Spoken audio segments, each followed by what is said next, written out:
विजय सिरोहीवाल जी, आइए सर।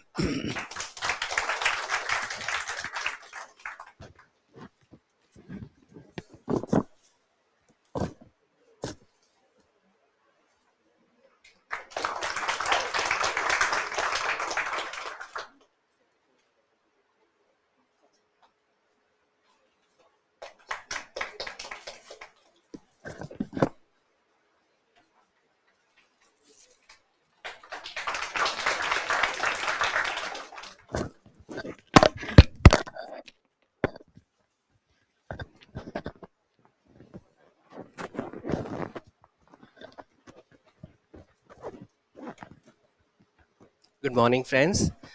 सारी चीज़ें ऑलमोस्ट कवर कर ली हैं, लेकिन कुछ चीज़ें मैं ऐड ऑन करना चाहूँगा। आप अभी जैसे अभी आप लोगों ने पढ़ाई शुरू कर दी है, अभी आगे वैकेंसीज भी आने वाली हैं। आप पढ़ाई अब कंटिन्यू अब चालू कर दीजिए, थोड़ा आप एफर्ट डालना और ज़्यादा अपनी सेटिंग आवर्स बढ़ा दीजिए। कुछ चीज़ें मैं ऐड करूँगा, जैसे प्रीलिम्स तक। प्रीलिम्स को आप ये ना सोचें कि मैं प्रीलिम्स का एग्ज़ाम दे रहा हूँ। प्रीलिम्स तक कम से कम आपका मेंस तक का सिलेबस, मेंस के टाइप का सिलेबस आपका कंप्लीट होना चाहिए।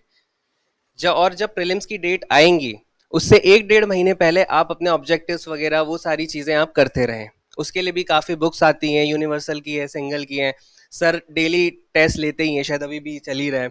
तो ये सब चीज़ें आपको काफ़ी हेल्प करेंगी प्रीलिम्स क्लियर करने के लिए। लेकिन आप प्रीलिम्स सोच के अगर करेंगे तो प्रीलिम्स में कई लोग रह जाते हैं। ये मैंने लाइव देखा है, कुछ चीज़ें मैंने सीखी हैं, तो इसी उसी एक्सपीरियंस से मैं आपको बता रहा हूँ। रही बात फिर मेंस की, एक और रीज़न है, मैं आपको इसलिए बोल रहा हूँ कि प्रीलिम्स में आप मेंस का थोड़ा सा ज़्यादा फोकस करें, क्योंकि जब आपका प्रीलिम्स क्लियर होता है, जब आप मेंस के लिए जाएंगे, तो काफ़ी आपके ऊपर प्रेशर रहेगा, क्योंकि आपको ना केवल मेंस के लॉ पेपर्स की तैयारी करनी है, आपको एसेस भी रेडी करने हैं, आपको जजमेंट्स भी रेडी करने हैं, फिर आपको अपडेट्स भी रहना है, क्या क्या अमेंडमेंट्स हो रहे हैं, क्या क्या केसेस आ रहे हैं, क्या क्या डेवलपमेंट्स हो रहे हैं, सारी चीज़ें। तो वो एकदम से ना प्रेशर आए, इसीलिए आप थोड़ा थोड़ा पहले पहले करते रहें। ये चीज़ें बहुत हेल्प करेंगी। लॉ में जैसे है कि केसेस वगैरह का काफ़ी पूछते हैं कि केसेस लिखने ज़रूरी होते हैं कि नहीं होते। बिल्कुल ज़रूरी होते हैं। पहली चीज़ तो 4 नंबर 6 नंबर जो 8 नंबर वाले जो भी होंगे क्वेश्चन जो आएंगे, आप विदाउट केस लॉज आप उनको एक्सप्लेन कर ही नहीं सकते हैं, पहली चीज़। सेकंड, कुछ कुछ जैसे एनआईए है, कॉन्ट्रैक्ट है, एसआरए है, इन सब ये एक्ट्स विदाउट केस लॉज आप इनके प्रोविजन आप एक्सप्लेन कर ही नहीं सकते हैं। तो उसमें भी आप थोड़ा थोड़ा करते जाइए। अब कुछ क्वेश्चन में से ये भी पूछते हैं कि है ना, कि इतने केस लॉज याद कैसे करें। तो मैं एक छोटी सी ट्रिक करता था कि जैसे मैं बैरेक से पढ़ता था, तो किसी सेक्शन का जो कुछ कोई भी केस आया है, तो वहीं पे मैं स्टिकी नोट्स वहां पे लगा देता था। तो क्या होता था कि बार बार जब मैं रिवीजन कर रहा हूँ, सेक्शन के रिवीजन हो रहे हैं, प्रोविजन के हो रहे हैं, तो साथ में वो चीजें भी मेरी है ना एक साथ ही कंटिन्यूस होती रहती थी। एक तो आप ये भी कर सकते हैं कि आप अलग से कॉपी भी बना सकते हैं, उसमें अलग अलग आप लिख सकते हैं। ये आपके ऊपर डिपेंड करेगा। सब लोगों की कैपेबिलिटीज अलग होती है, कैपेसिटी अलग होती है। किसी को 2 घंटे में समझ में आ जाती हैं चीज़ें, किसी को 4 घंटे में आ जाती है। उससे कोई फर्क नहीं पड़ता, आपको अपना हार्डवर्क देना है। सेकंड, एसेज के लिए जैसे आप डेली एक तो न्यूज़पेपर आपको पढ़ना पड़ेगा। हिंदी वाले इंग्लिश वाला पढ़ते रहें और इंग्लिश वाले हिंदी का पढ़ते रहें, क्योंकि कुछ चीज़ें मात्राओं में बहुत गलतियाँ होती हैं। खासकर जो इंग्लिश मीडियम के स्टूडेंट्स जो होते हैं, उनके साथ बहुत प्रॉब्लम होती है। वो मात्राएं सही से नहीं कर पाते। फिर सेम हिंदी मीडियम वाले भी प्रॉपर वोकेबलरी या फिर ग्रामर वगैरह नहीं लिख पाते। इसीलिए ये चीज़ें अपने को मेंस में इफेक्ट ना करें, आप थोड़ा थोड़ा आप उसके लिए तैयारी चालू कर दीजिए। ज़्यादा अपन को उसमें पीएचडी या डिप्लोमा करने की कोई ज़रूरत नहीं है। बेसिक अंडरस्टैंडिंग सामने वाले को समझ में आ जाए, ठीक है। आप जैसे जैसे न्यूज़पेपर पढ़ेंगे, और कुछ कुछ चीज़ें, कुछ बुक्स भी हैं लॉ के लिए, सॉरी एसएस पेपर के लिए, तो वो आप पढ़ते रहे। परीक्षा मंथन वगैरह ये सारी चीज़ें, राजस्थान का जो मैंने किया था, कुछ कुछ तो बुक्स आती थी, और कुछ कुछ दृष्टि आईएएस के जो होते थे उसमें से मैं ले लेता था। इंग्लिश हिंदी दोनों का उसमें मिल जाता है। सेकंड, अगर कोई आरएस के कोई एग्जाम दे रहा है, तो उनके पास बहुत अच्छी बुक्स होती हैं, जिसमें से आप राजस्थान के लोक देवी देवता और ये सारी जो चीजें होती हैं वो आप कवर कर सकते हो। आपको कंटेंट्स बहुत मिल जाएगा। ऐसे जितना कंटेंट रिच होगा, उतने ज्यादा आपको मार्क्स मिलेंगे। लॉ सबने पढ़ रखा है यहाँ पे, आपके इक्वल ही मार्क्स आते हैं, ज्यादा ऊपर नीचे रहता है। लेकिन जो मेन आपको जो सिलेक्शन करवाएगा वो ऐसे रहता है, तो ऐसे को आप इजी में मत लीजिएगा। और आफ्टर प्रीलिम्स एक साथ प्रेशर आता है तो उसके लिए वो प्रेशर में आपको एनजाइटी भी होगी, काफ़ी चीज़ें, आप टेंशन में भी आओगे। तो उन सब चीज़ों से बचने के लिए आप थोड़ा थोड़ा पहले ही शुरू कर दीजिए। अगर आप राइटिंग प्रैक्टिस करना अब कर सकें तो बहुत ही अच्छा है। सर ने भी बोला जैसे अभी से आप शुरू कर सकते हैं। अगर अभी थोड़ा शुरू से नहीं हो पा रही है, डेली नहीं हो पा रही है, बट वीक में कम से कम 3 दिन तो आप करें ही करें, क्योंकि उससे फिर आपकी राइटिंग स्पीड भी बहुत अच्छी हो जाएगी। आपकी जो मात्राएं और जो स्पेलिंग मिस्टेक्स जो होती थी वो भी आपकी काफ़ी कम हो जाएंगी। और जैसे लॉ के जैसे पेपर्स जो होते थे मेंस के, उसमें देखिए हर एक क्वेश्चन को आप वो 2 नंबर में भी पूछ सकते हैं, वो 4 नंबर में भी पूछ सकते हैं, 6 नंबर में भी पूछ सकते हैं। तो उसको आपको मार्क्स के अकॉर्डिंग आप लोगों को रेडी करना पड़ेगा। 3 नंबर का है तो हाँ ठीक है, आप प्रोविजन सिंपल लिख के लिख सकते हैं, लेकिन वही अगर 4 या 6 में पूछा है तो आपको केस लॉज भी लिखने पड़ेंगे। आपके पास कोई ऑप्शन नहीं है। ऑलरेडी अपने सिलेबस में 3 to 4 thousand I think sections होंगे। काफ़ी ऑलरेडी टेंशन होती है कि यार कैसे रहेगा, कैसे याद करेंगे, काफ़ी सारी चीज़ें करेंगे, ऊपर से केस लॉज भी करने हैं। आपको सबके केस लॉज नहीं करने, जो जो इंपॉर्टेंट है उन्हीं के करने हैं। और वहीं पे बैरेक में आप लिख दीजिए सामने, जैसे जो मैंने तरीका यूज़ किया, आप वो करिए, क्योंकि साथ के साथ प्रोविजंस के साथ साथ आपका वो भी कंप्लीट होता रहेगा। एसेस के लिए दृष्टि आईएएस वाली जो बुक्स आती हैं प्लीज़ आप फॉलो करिए।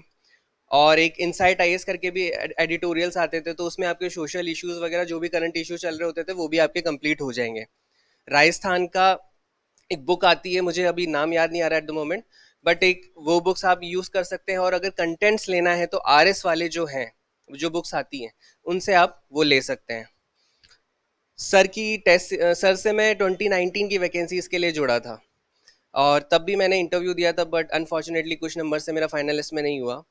इस बार मैंने अपनी एनालाइज किया कि मेरी क्या गलतियां रहीं पिछली बार।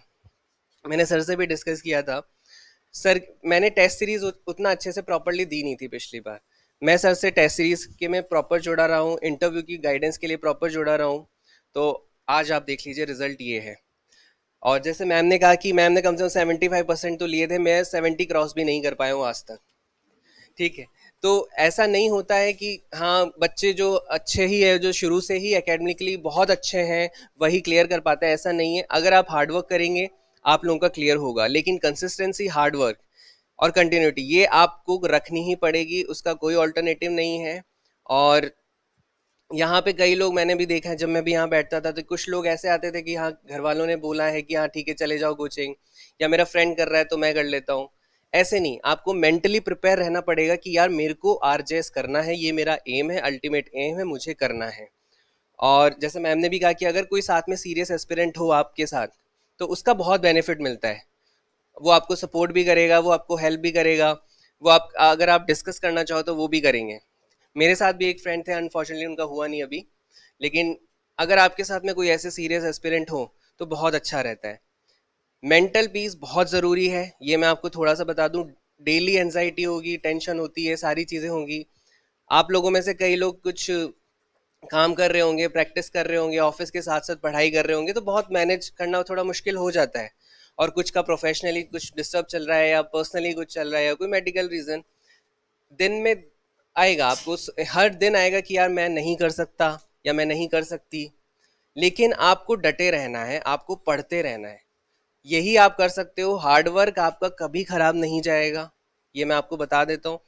आप बस पढ़ते रहें, कंटिन्यूटी बनाए रखें, और जो भी सर बता रहे हैं वो आप सुनते रहें, क्योंकि सर जो भी बोलते हैं क्लास में, वो कई लोगों को मैंने देखा है कि वो थोड़ा सा अलग वे में ले लेते हैं, लेकिन आप सुने क्या बोला जा रहा है। तो उन चीज़ों से और मोटिवेट रखें खुद को। आपको नहीं पढ़ने का मन कर रहा, आप नहीं पढ़े, आप ठीक है, आप जाइए, घूमिए, थोड़ा सा करिए। आप मेंटल पीस जितना आपका अच्छा रहेगा उतनी आपकी अच्छी पढ़ाई होगी। और हार्डवर्क आपको करना ही करना है। अभी 360 बच्चे बुलाए थे इंटरव्यू कॉल के लिए, उसमें से 120 सेलेक्ट हुए हैं। 240 अभी भी बैठे हैं जो पूरा प्रोसेस कंप्लीट किया है जिन्होंने। आपकी लड़ाई उनसे है जो पूरा प्रोसेस कर रहे हैं। तो आपको हार्डवर्क करना ही पड़ेगा। हमारे जैसे लोग अभी आएंगे और भी आते रहेंगे, आपको जो भी डाउट हो रहे हैं वो आप पूछिए, हिचकिचाइए मत कि यार सामने वाला क्या सोचेगा कि मैं ये कैसा बेवकूफ़ क्वेश्चन पूछ रहा है, ये वो। आप पूछिए, क्योंकि वो उसका सीधा रिजल्ट आपके रिजल्ट पे जाएगा, सीधा इफेक्ट आपके रिजल्ट पे जाएगा। आप पूछिए, हम में से पूछिए, सर से पूछिए, डेली पूछिए। ऐसा कुछ नहीं है, आपको हेल्प ही मिलेगी, मोटिवेशन ही मिलेगा। और कल को आज आज जैसे हम लोग यहाँ खड़े हैं, बैठे हैं, आप लोग भी यहाँ पे हो सकते हैं। तो ऑल द बेस्ट। एंड और कुछ होगा तो हम लोग यहीं पे हैं ही, बाकी चीज़ें हैं।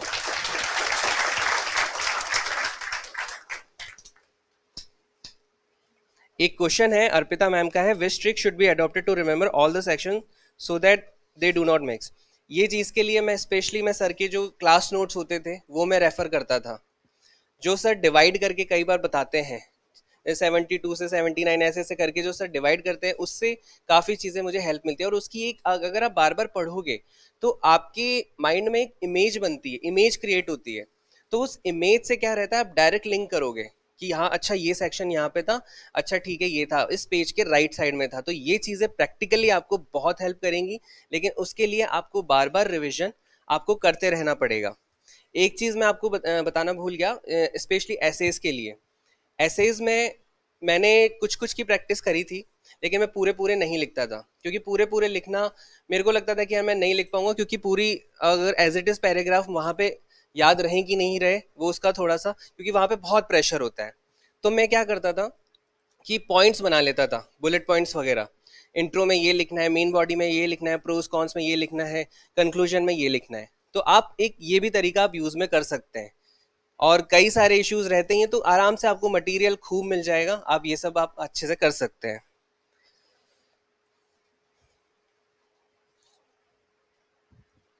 How to improve answer writing subjective paper, जैसा कि सर ने भी बताया, मैम ने भी बताया, आपको राइटिंग स्किल्स आपको डेवलप करने के लिए आपको राइटिंग की अच्छे से प्रैक्टिस करनी ही पड़ेगी। सर की टेस्ट सीरीज अच्छे से है, आप बिल्कुल जैसे ही प्रीलिम्स की आपकी ख़त्म हो आप ले लीजिए, आपको लिख लिख के, कई लोगों को याद नहीं रहता है तो वो लिख लिख के पढ़ते हैं। उससे उनको बेनिफिट ये मिलता है कि उनको एक तो सेक्शन भी याद होता है, एक उनकी स्पीड बनती है। जितनी अच्छी आपकी स्पीड होगी वो आपको मेंस में काफ़ी हेल्प करेगी। तो यही सारी चीज़ें हैं। All the best for the next exam. Thank you.